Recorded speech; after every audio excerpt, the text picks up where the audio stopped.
Well, here we are, another stop on the journey to finding hope, inspiration, and positivity in this crazy world we all live in. You are listening to Changing the Perspective podcast. If you are watching this on YouTube, please subscribe to our channel and like this video below. If you are listening on a podcast service, please like our podcast on your preferred service. No matter how you choose to hear this interview, we are grateful you are following us on this journey. All right. Hi, everyone. Welcome back to the Valentine's weekend edition of Changing the Perspective with my amazing husband, Marty. Hi. Hello. He was on one other interview after lots and lots of begging, and he agreed to do this one because it is Valentine's Day weekend. And so we thought we would just do kind of a lighthearted discussion on us and Valentine's and love and stuff. Yes? Stuff. Yes, stuff. Stuff. So I guess we'll start with how we met. You want to start with how we met? Sounds good. Let's do that. It's Valentine's Day. All right. So we actually met online. We are a online success story, I guess you could call it that. Although I weeded through a lot of crap on my two dating apps I was on. You didn't weed through as much crap, probably. I didn't weed. I mean, there were a lot of weeds. There were a lot of weeds. Yeah. As far as I didn't date a bunch of people. I didn't actually meet a bunch of people.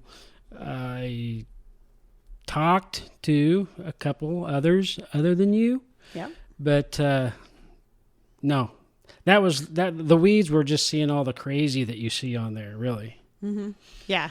So online dating, for everyone who's done it, they know how crazy it can be. The scam artists, the pictures of people that you are pretty sure is probably not actually who's behind it.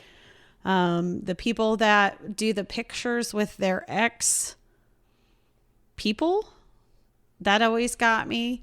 We looked at one of yours, and her profile picture was her dressed up for Halloween as the suicide girl. What is that? Harley Quinn. Harley Quinn. Yes. And it was creepy. That was the only picture. It was creepy and weird, super weird. When we started dating, before we shut down our apps, I asked to see the girl side of it, and I showed you the guy side. So we got to see what each one of us were seeing on a regular basis, I guess. And it was interesting. We're just going with interesting. Well, it was a fun little half hour or something. We just sat on the couch looking at each other's pics or potentials or whatever they are. Matches or whatever. Yeah. I remember it was fun, I think. And then we deleted them. We deleted them.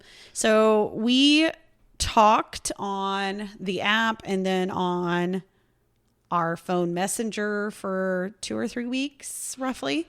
And then decided to meet for a lunch date.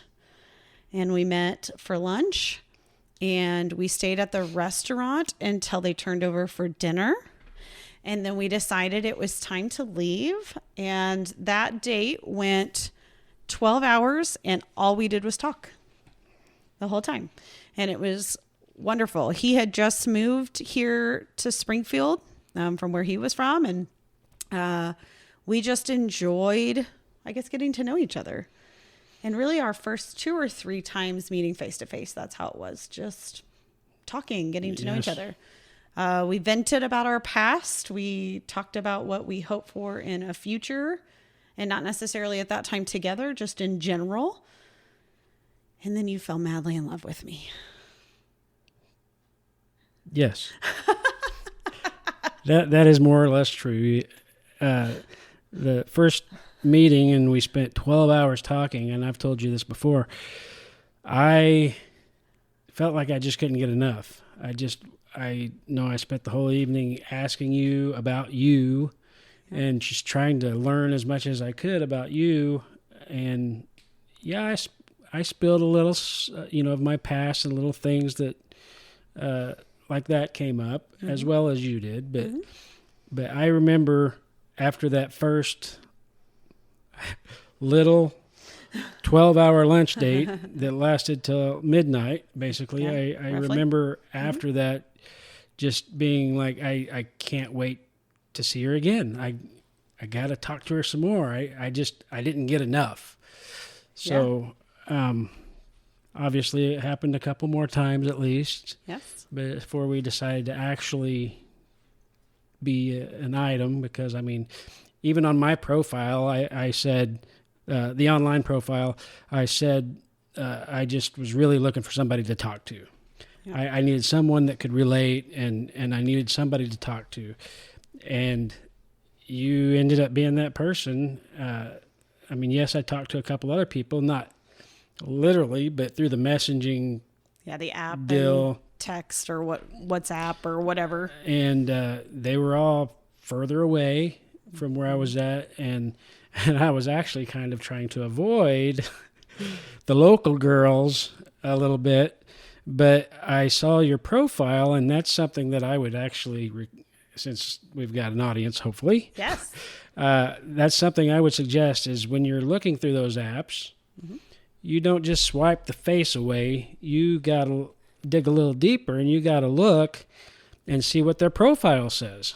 So I read her profile, and even though she was the local girl, I went ahead and messaged her.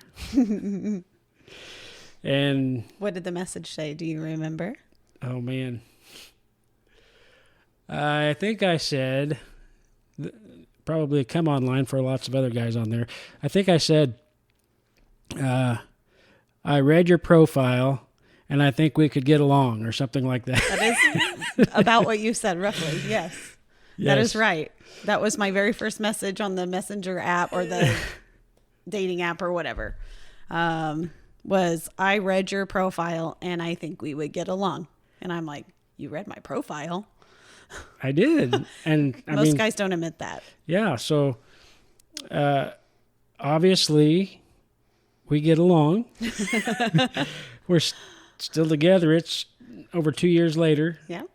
And, just still loving life so far. Yeah, I would agree. It's been amazing. So your profile had your love language on it.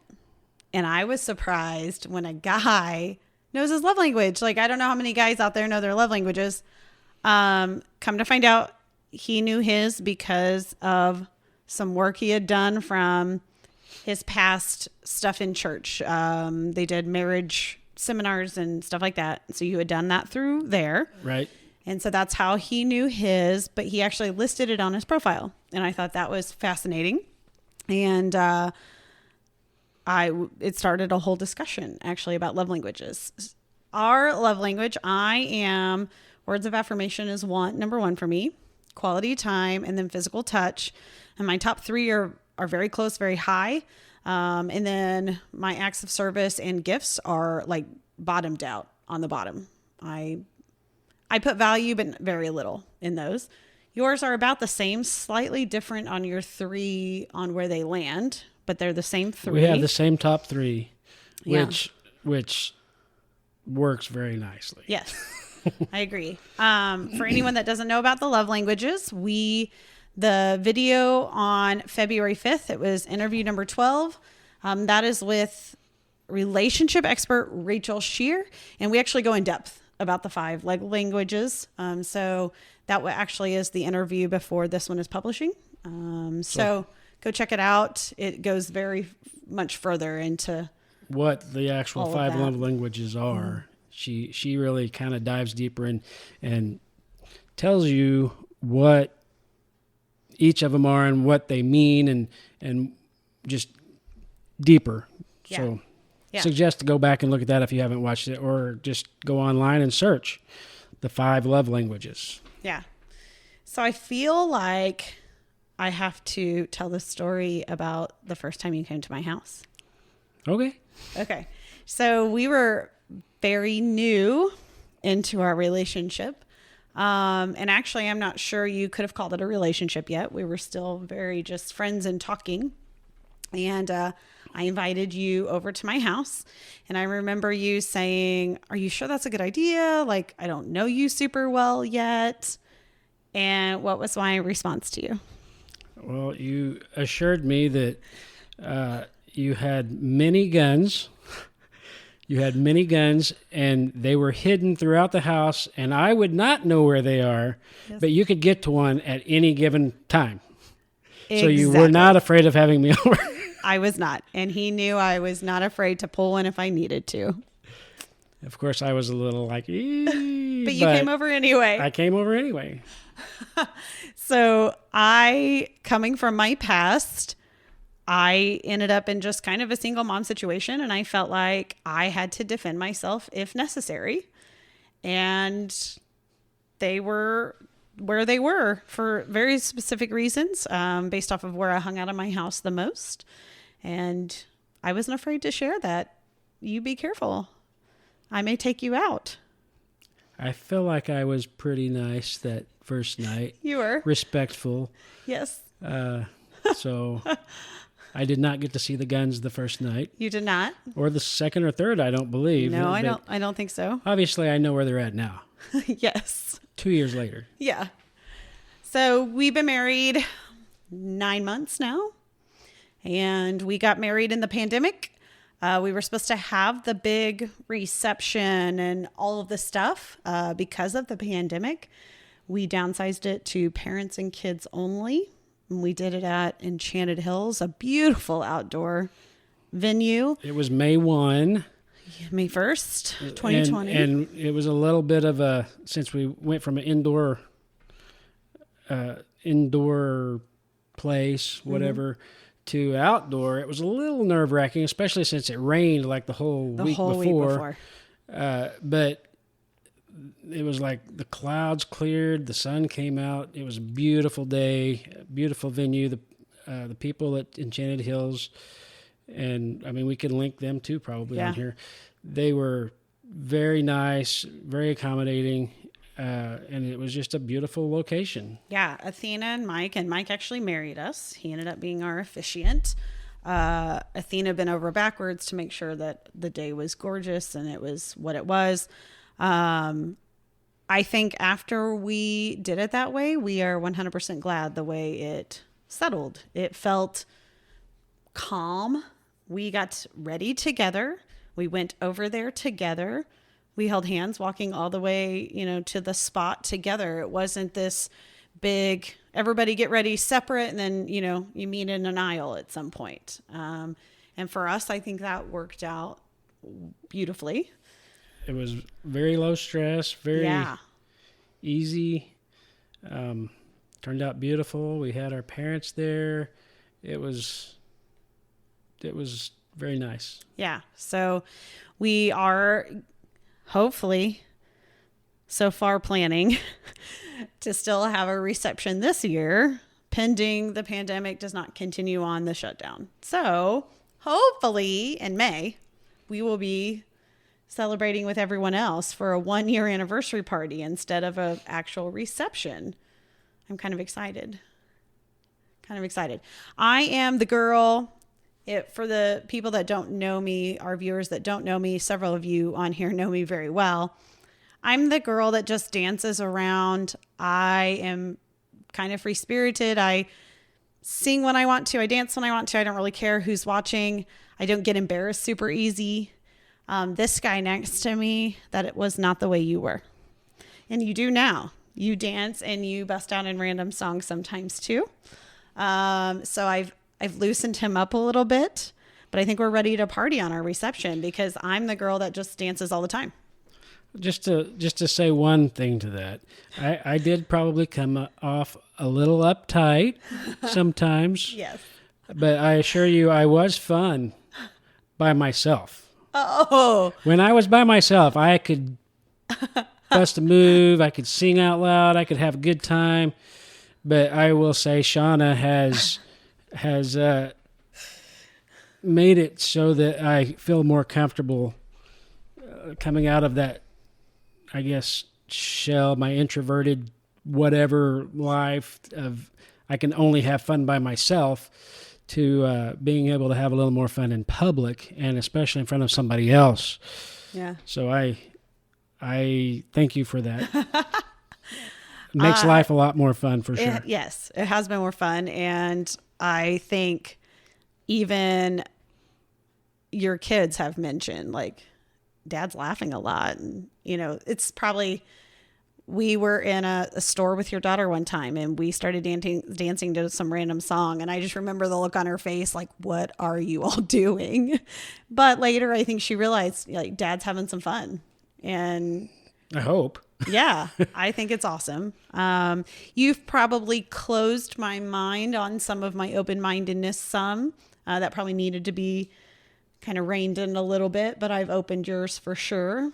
So it's been a good mix so far, which is great.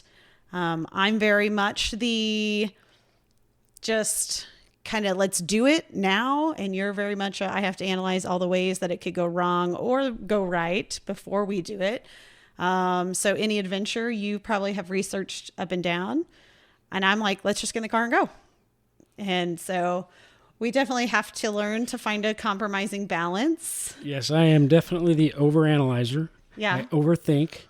I overdo probably everything, but I'm totally game for jumping in the car and going off somewhere fun, whether it be metal detecting or would love to go to the beach. We've been to Jamaica twice since we've been together.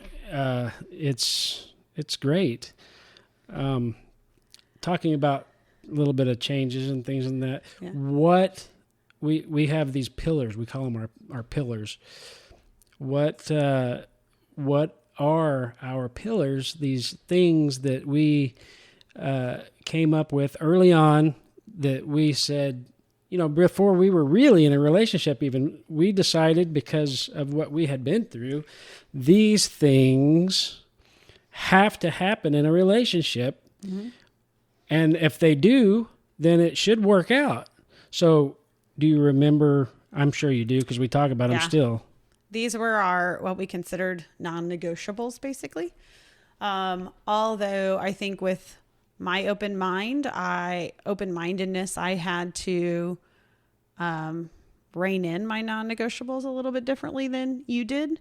So we kind of landed on really 3 solid ones, and then we have some support things around it. So open, honest communication. That's been number one. No matter how good, bad, ugly, awkward, stupid, petty, whatever we think the subject is about, if it bothers either one of us, we just talk about it. And it has saved a ton of arguments because we've been able to discuss it before it became a resentment or a problem. Sometimes I call those our discussions with a tone because there usually is some grittiness to some of those discussions, but they don't ever end up in the drop down, drag out, knock down, drag out, screaming. We're never at that point. And thank goodness, because I came from a screaming situation. I'm glad to not be back in a screaming, fighting situation. So that was hands down. If you can't communicate with me, we're out. That was like non-negotiable number 1 for me. I think it pretty well was for you as well. You had a lack of communication in your past also in a different way. And so I think you didn't argue with that one much. You were very... No, I was very on with that one. That one was a good number 1 to start with because you just can't have secrets and expect everything to be smooth. Right. And we take it to all kinds of levels, really, because I can remember when we were still just at the dating stage, you would come to me and saying, I have a girlfriend confession. Oh, yes. And you would tell me different things, and a lot, it was super trivial most of the time. Super random. But I took the last cookie or I drank the last whatever. And so it was usually very small stuff. Yes, but she still does it today, only it's wife confessions. that she comes at me with, and most of the time it is something just pretty trivial, and she maybe she felt a little guilt over it, or I don't know what, but it was a confession, she called it. So, but yes. No, you have to be willing to talk about everything, share with each other everything, and that's just a really strong belief that we both had from the very beginning, before we were even a couple. Yeah. And we have just carried it through, and I think it's just a very strong foundational thing to have in any relationship. Yeah. So we had to learn to fight. I came from it was either a screaming match or it was completely avoided, and mainly avoided because I didn't want the screaming match. So I just didn't bring things up. You came from avoidance. And so we had to learn to fight. We had to learn to discuss things and set through the uncomfortable to get them worked out. And that was hard for you, I think, more than me in the beginning. Because there were times I can remember you going, okay, are we done with this? Okay, it's only been 2 minutes in, like we just started. No, we're not done with this. And once it worked out, we were fine. But we had to learn to set through the uncomfortable. Both of us, it was, we didn't know how to fight very well. And luckily we had my counselor, who we saw a couple of times together before we got married. You've seen by yourself as well. And I think she kind of guided, it's okay to give your feelings and your thoughts on things. And it's okay to have them disagree on the other side. But, if you can come to compromise, you're fine. And so we both have compromised off and on all kinds of random issues, I think. I feel like. Yes. The second one you want to talk about? Well, I just want to touch one more thing on the communication and all of that part. You have shared with Sorry? Pardon? One more? Sorry. Whoa, anything more in there? We're good. Okay, so I know this is something that you have talked to lots of people about, and you have sent this video to lots of people, and it's with, I think his name's Stephen Furtick. Oh, yes. Yes. The offenses. Yeah. I think it's part of a sermon or something, but that's a really cool little illustration, the way he plays it out. The offenses thing, and you can search it on YouTube or Google. We can link it to this interview as well. Yeah, we'll do that too. But that is a very good illustration of what we're talking about with our first pillar of communication in all ways. And, there's that one in particular talks a lot about the little sort of unsaid things. Yes. And all you have to do is communicate. Just communicate it. Say something. You may think, oh, it's some little something that doesn't really matter, but it bubbles up in your mind later. And then what? Well, it becomes bigger. So he uses several examples of how resentment can creep in on something super simple. Most of his examples are actually very simple because those are the ones that continue on. Like you hear, my husband can't seem to hit the hamper. His socks are always right next to the hamper. Why can't he just pick it up and put it in the hamper? Well, that's very trivial one time. But if it happens thousands of times because it never got fixed, it becomes a big resentment issue. And so he uses very small examples, but it's a fantastic 10-minute little thing about that type of stuff. It's really neat. And we'll link it. It's really good. Yeah.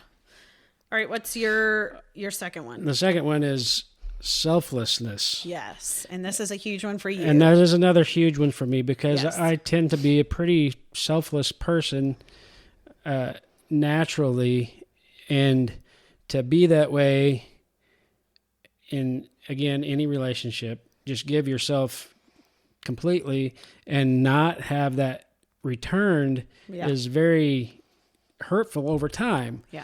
So the thing about selflessness, and we put this on our list for our pillar, whatever, as selflessness both ways. So as long as both partners are being selfless towards one another completely, and then, I mean, you don't take advantage of them. There's obvious things that are just should be left unsaid. You don't even have to say them. You don't take advantage of the other person ever. But if I genuinely want the best for her and I want to do anything I can to help her to be happy, I should do that. And I feel that way. That's just my nature. But if she feels the same way for me, which, I mean, so far, 2 months in, or 2 years into this thing, not 2 months, 2 years into this thing, we both seem to do this pretty well, and it comes pretty natural, and it helps a lot. Yeah, for sure. I would agree. We both had times in our past that we felt like we were alone in the relationship, and we were giving, and not getting the same in return. Mine, I think, was more consistent probably than yours in my past. And so when you brought that one up, I was like, yes. I don't know if I knew that was something. I think I said, I just don't want to feel alone in a relationship again. You said the word selflessness, and it kind of went hand in hand. And so we added that one. The third one we did, and really the last of the main pillars, and then we have some support things that we agreed upon, kind of early on, is faith. And this is something that we have continued exploring. We both started out, you were really a majority of your life, you were Church of Christ. I was Lutheran. You weren't 100% sure you wanted to go Lutheran. I did not want to go Church of Christ. And so we agreed that we will keep faith together, and we started exploring that together. And we started visiting multiple churches. Several we visited multiple times before we kind of landed on one right before the pandemic. So we started going to Northside Christian actually in February for it to be shut down at the beginning of March. So we do still watch it virtually. We have actually talked about it's time to start going back face-to-face now that they've gone face-to-face and I've worked out sanitizing and all of that. I am considered high risk. I have a lung thing, so we do take some different precautions, although we've both had COVID already. Luckily mild. We took all kinds of vitamins and stuff, just trying to stay as healthy as we could. So luckily mild, but being high risk, just sitting in the middle of a crowd at church was not really what it was on my list. That was not high on. So since we could watch it virtually, we've done that. I don't know if that's where we'll stay long-term as we explore moving back maybe to Springfield at some point. We're just slightly outside of the area, because it's north side, but we really enjoy there. And so far, we've built that pillar. We do try, and this is something we're still having to work on. We're still getting better at this, is keeping that inside of our home and making sure that we're, staying in a Christ-like relationship and following the guidelines there. Definitely not perfect. I would say we're definitely nowhere near that, but we're working on it. And I think we do pretty well working on that as we can. Obviously, Anybody that has a kind of a faith-based life can always say, you can do better. So I'm sure we could do better. We could do more. And the pandemic has not helped us with that. All the social distancing and everything is really kind of thrown a little bit of a damper on that. But, it's been something that's been important to us from the beginning. I came from pretty involved past in the church. You were not so involved when we met, but I was more of the goer, not the involver. Right. I wasn't involved. And, but I mean, nonetheless, I struggled for a while after, my previous relationship with getting back into faith, but it was something that I knew that I would have to get back to. And we talked about it a lot early on. Yeah. And I know as things started getting better, we had little devotional books and things like that we would work through that was just regular devotionals, but also for couples. Yeah. And we've worked through all of those. And we continue, like you say, we continue to work forward to do better. And, I mean, Lord willing, as we continue to go and this pandemic starts to go away a little bit and gets things back to normal, we can start getting back to the actual church a little more often and maybe get involved. Maybe. I don't know. I was really involved before we met. But in the beginning, I was almost on the outs. Yeah. So we've come a long way, and I remember this was part of our wedding story, and she told you how we got ready together, we drove together, we did all that to get to the place. What the part that wasn't mentioned, which ties into this faith thing, when we got there and parked, before we ever got out of the car, she and I just put our heads together and just held on to each other, and I prayed over what we were doing, and I'm going to get a little... Yeah. It's already happening. Yeah, we prayed together right there in the car before we ever got out. I'm getting chills. But I really remember that, and just knowing that was an important part of the day that we wanted to happen, and we did it before we ever got out of the car. We just held on to each other. We prayed together just to give us, to please let this be good, watch over us, and all of the things really that you hear people pray about. But it was just for she and I. Along with that, when we were up there getting married, before everything actually happened, we had my dad come up, and he laid his hands on both of our shoulders, and he prayed over us there as well before we actually said our vows. Yes, with our family there. But I mean, he came up there, and we've got pictures of it, and I love that. I love that we had a very unconventional wedding the whole day. Yeah. The getting ready part, the arriving together, all of the stuff outside. We didn't walk down an aisle. She didn't walk down an aisle and all this kind of stuff. Nope.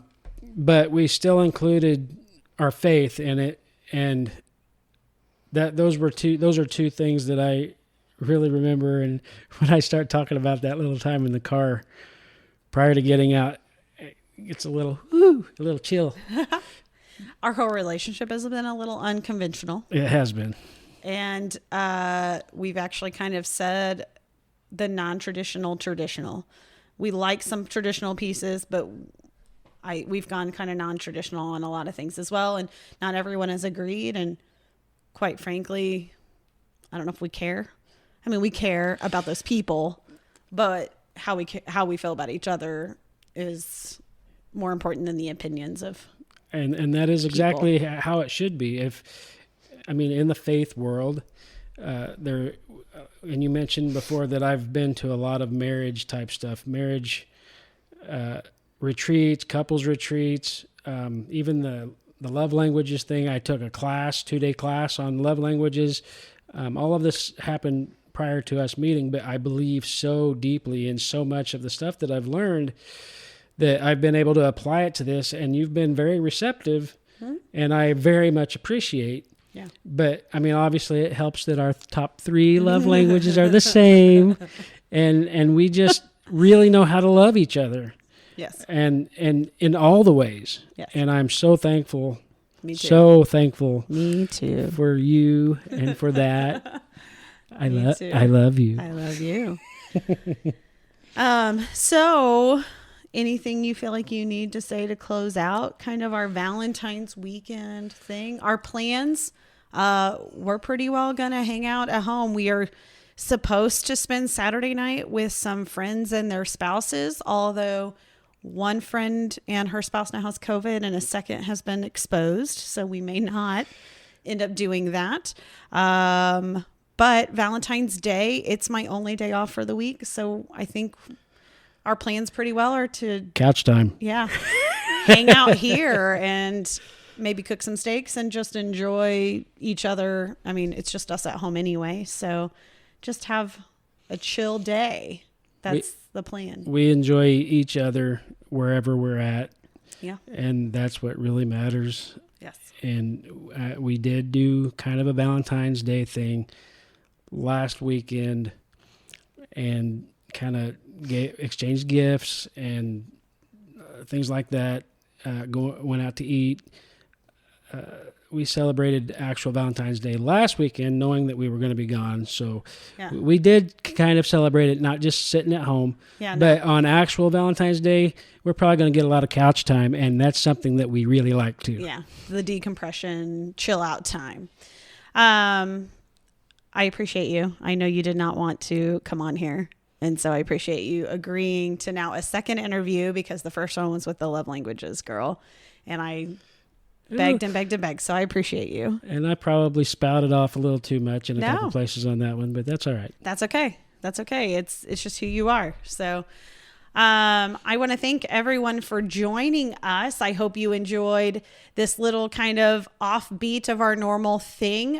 We have talked about really bringing some different things to changing the perspective, not just stories of struggle, but kind of a little more lighthearted things here and there, kind of mix it up and give you guys a variety. I have this just overwhelming want to learn things and knowledge. And so experts that I can talk to about certain things, I'm kind of excited about what we can bring there. We have several on the list and on the calendar. I've actually booked through the middle of June already, which is awesome. I'm excited. So we hope you decide to follow us. Please subscribe to whatever you're listening to, whether it's on YouTube or podcast service. Please subscribe to our channel so you can be updated every week when they come out. We hope you all had a wonderful week. Have an amazing weekend and enjoy Valentine's Day. We'll see you later. Bye.